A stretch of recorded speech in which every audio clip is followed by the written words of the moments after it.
Now, there are some other issues that no doubt need to be addressed. One thing I haven't spoken about is the concept of sacred war and the military campaigns of the Prophet, which is one of the two issues that usually is utilized to beat the Muslims over the head in the United States and the Western countries in general.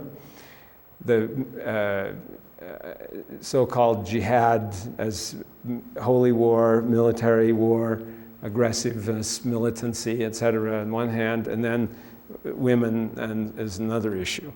And that issue I think I'll leave aside for the time being unless it comes into the discussion tangentially and deal with the issue of the war. And in fact, my book that I authored on my own, my doctoral dissertation that I published as a 400-page book, is entitled The End of the Jihad State, the Reign of Hisham ibn Abd al-Malik and the Collapse of the Umayyads, referring to the Umayyad Caliph who ruled from 724 to 743, in other words, about a century later.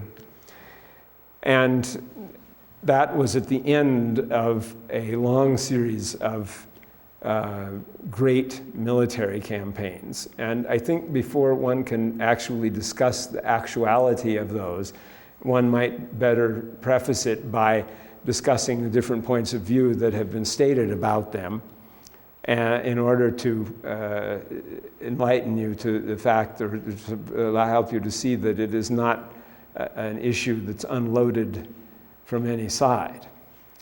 It's been traditional for centuries for Christian people to denounce Islam on this account.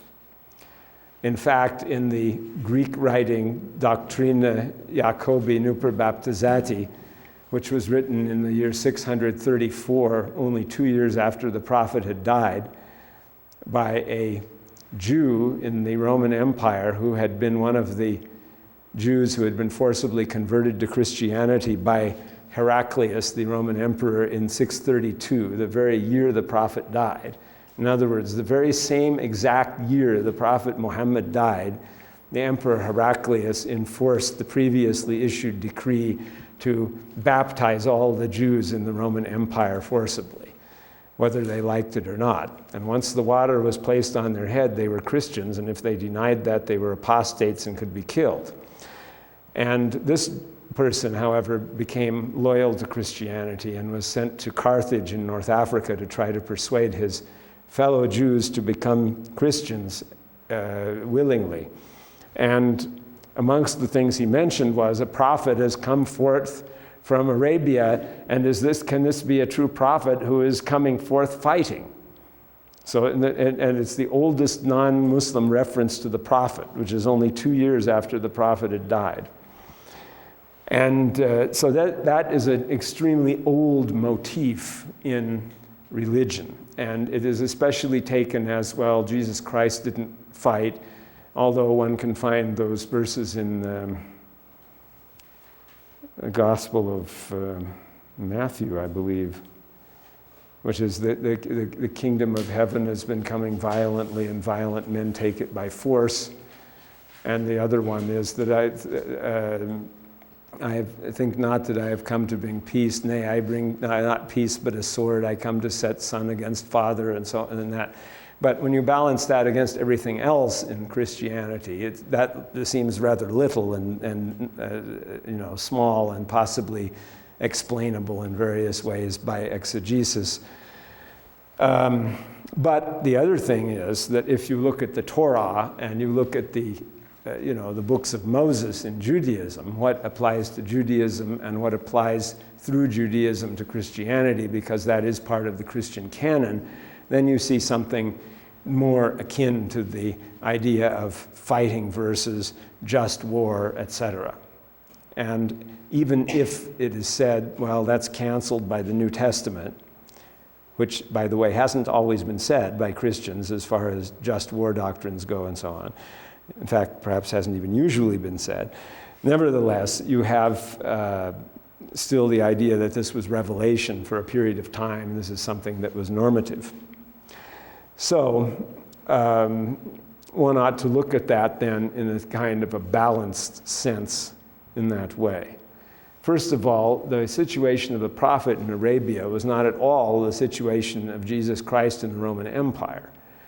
In the Roman Empire, if, as some radical critics say, Jesus Christ was leading an apocalyptic revolutionary movement and was executed as a rebel against the Roman Empire, which is one reading that's not necessarily the right reading and is not necessarily or not usually perhaps the reading given by the Christians to it.